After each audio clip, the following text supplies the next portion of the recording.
अगर यूपीए कोई कन्वेनर तय करता है नया, उसके लिए भी स्वागत है। जिन बातों की आप चर्चा कर रहे हैं, अभी तक यूपीए की अधिकृत बैठक नहीं हुई है और उसके द्वारा कोई अभी नए संयोजक की घोषणा नहीं हुई है। जरूर मेरी मान्यता है कि कांग्रेस का ही कोई नेता यूपीए को नेतृत्व देगा। नीतीश कुमार के यूपीए संयोजन बनाए जाने की बात पर राजद विधायक सुधाकर सिंह ने कहा कि जहां तक मुझे पता है, कल तक यूपीए के संयोजक सोनिया गांधी जी हैं और अभी तक ऐसी कोई बैठक नहीं हुई है जिसमें ये निर्णय लिया गया हो कि किसी को नया संयोजक बनाया जा रहा है। अगर यूपीए कोई नया संयोजक बनाता है तो उसका स्वागत है। देखिए, ये बिहार के लिए खबर हो सकती है कि विपक्षी एकता। आप एक बात साफ देखिए, राष्ट्रीय राजनीति के हिसाब से विपक्षी एकता पहले से ही था। कांग्रेस के नेतृत्व में यूपीए का हम लोग एक संगठन देश भर में चलाते थे और आज उसके बाहर भी कुछ लोग हैं और दूसरी तरफ जो भारतीय जनता पार्टी जो समर्थित जो एनडीए है, इसके अलावा भी कई छोटे छोटे दल थे जो अलग अलग अपना मत रखते थे। हमारे लिए बहुत खुशखबरी है कि यूपीए का विस्तार हुआ और एक बिहार की छोटी regional party Janata Dal you कल यूपीए में जाने का संकेत दिया।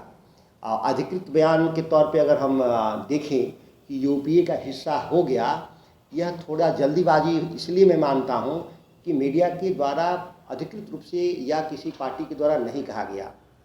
लेकिन मुझे बहुत बधाई है नीतीश कुमार जी को कि कांग्रेस नेतृत्व वाली जो यूपीए है उसमें आपने कल समर्थन देने का वायदा किया, ये उनके लिए बधाई है। और ऐसे जो तमाम दल क्षेत्रीय दल हैं, जो छोटे दल हैं देश में, ममता बनर्जी हैं, केजरीवाल साहब हैं, केजरीवाल साहब राष्ट्रीय पार्टी हैं, ममता बनर्जी राष्ट्रीय पार्टी हैं, इन दलों से भी हम लोग अपील करते हैं कि वो यूपीए को मजबूती देने का काम करेंगे।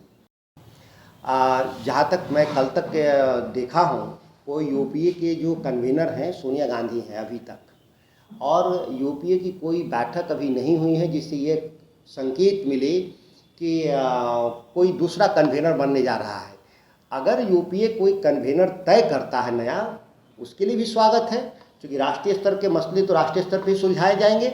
लेकिन जिन बातों की आप चर्चा कर रहे हैं, अभी तक यूपीए की अधिकृत बैठक नहीं हुई है और उसके द्वारा कोई अभी नए संयोजक की घोषणा नहीं हुई है। तो लगता है कि नीतीश कुमार यदि यूपीए मजबूत होगा, बिहार जैसे राज्य में थोड़े बहुत असर बढ़ेंगे, स्वाभाविक है। जिस राज्य का नेता, क्योंकि रीजनल पार्टी राज्य स्तर की ही पार्टी होती है, किसी भी राज्य के विस्तार में उस संगठन का महत्वपूर्ण भूमिका होगा।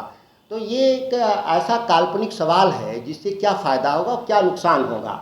अगर बिहार के रूप में फ़ायदा होगा तो अन्य राज्यों के रूप में कितना फ़ायदा होगा, नहीं होगा, ये आकलन हम पटना से नहीं कर सकते। जब आप दिल्ली में बैठे हों तो देश बड़ा है, 543 लोकसभा के हिसाब से देखना होता है। वैसी परिस्थिति में जरूर मेरी मान्यता है कि कांग्रेस का ही कोई नेता यूपीए को नेतृत्व देगा। तो चूँकि वो बड़ी पार्टी है, पैन इंडिया पार्टी है, इसलिए उसका असर ज़्यादा होगा। अगर यूपीए निर्णय लेता है कि नीतीश कुमार जी को ही संयोजक बनाना है, तो बिहार के लिए गौरव का विषय है, खुशी का विषय है। आदिवासी क्षेत्रों में तो काफी असर पड़ेगा नीतीश कुमार बनते हैं, यूपी, बिहार, झारखंड, बिहार।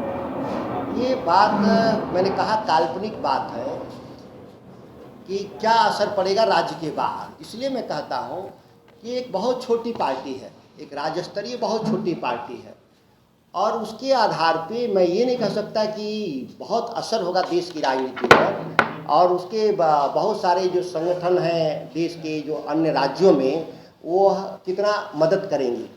सभी लोगों को मैं यही कहूँगा कि सामूहिक रूप से, मैं किसी भी पार्टी के राजनेता को मैं मानता हूँ कि सामूहिक नेतृत्व के जरिए राजनीति को और विपक्ष के लड़ाई को आगे बढ़ाना चाहिए। जेडीयू को राजद विधायक ने बहुत छोटी पार्टी बताया और कहा कि ये राज्य स्तरीय बहुत छोटी पार्टी है, इससे देश को बहुत फर्क नहीं पड़ेगा।